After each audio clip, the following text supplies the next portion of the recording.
Chapter 2. Mrs. Jewls. Mrs. Jewls had a terribly nice face.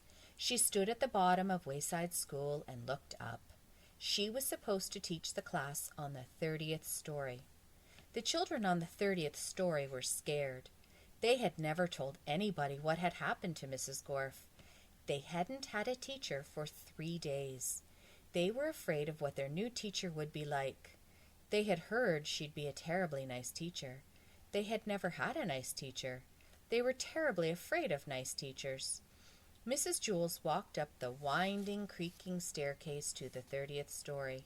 She was also afraid. She was afraid of the children. She had heard that they would be horribly cute children. She had never taught cute children. She was horribly afraid of cute children. She opened the door to the classroom. She was terribly nice. The children could tell just by looking at her. Mrs. Jewls looked at the children. They were horribly cute. In fact, they were much too cute to be children. "I don't believe it," said Mrs. Jewls. "It's a room full of monkeys." The children looked at each other. They didn't see any monkeys. "This is ridiculous," said Mrs. Jewls. "Just ridiculous. I walked all the way up 30 flights of stairs for nothing but a class of monkeys. What do they think I am?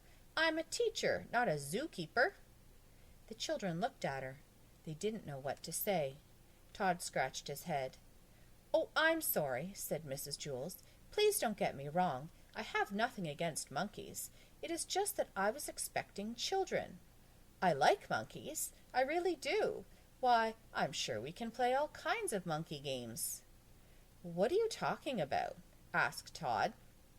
Mrs. Jewls nearly fell off her chair. "Well, what do you know? A talking monkey! Tomorrow I'll bring you a banana." "My name is Todd," said Todd. The children were flabbergasted. They all raised their hands. "I'm sorry," said Mrs. Jewls, "but I don't have enough bananas for all of you. I didn't expect this. Next week I'll bring in a whole bushel." "I don't want a banana," said Calvin. "I'm not a monkey." "Would you like a peanut?"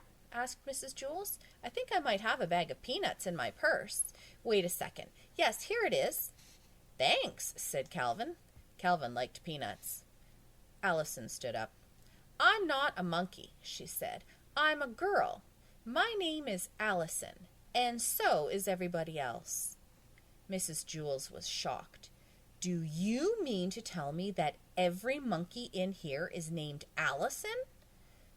"No," said Jenny. "She means we are all children. My name is Jenny." "No," said Mrs. Jewls. "You're much too cute to be children." Jason raised his hand. "Yes," said Mrs. Jewls, "the chimpanzee in the red shirt." "My name is Jason," said Jason, "and I'm not a chimpanzee." "You're too small to be a gorilla," said Mrs. Jewls. "I'm a boy," said Jason. "You're not a monkey?" asked Mrs. Jewls.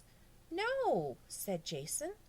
"And the rest of the class, they're not monkeys either?" asked Mrs. Jewls. "No," said Allison. "That is what we have been trying to tell you." "Are you sure?" asked Mrs. Jewls. "We'd know if we were monkeys, wouldn't we?" asked Calvin. "I don't know," said Mrs. Jewls. "Do monkeys know that they are monkeys?" "I don't know," said Allison. "I'm not a monkey." "No, I suppose you're not," said Mrs. Jewls. "Okay, in that case, we have a lot of work to do. Reading, writing, subtraction, addition, spelling. Everybody take out a piece of paper. We will have a test now." Jason tapped Todd on the shoulder. He said, "Do you want to know something? I liked it better when she thought we were monkeys." "I know," said Todd. "I guess now it means she won't bring me a banana." "There will be no talking in class," said Mrs. Jewls. She wrote Todd's name on the chalkboard under the word discipline.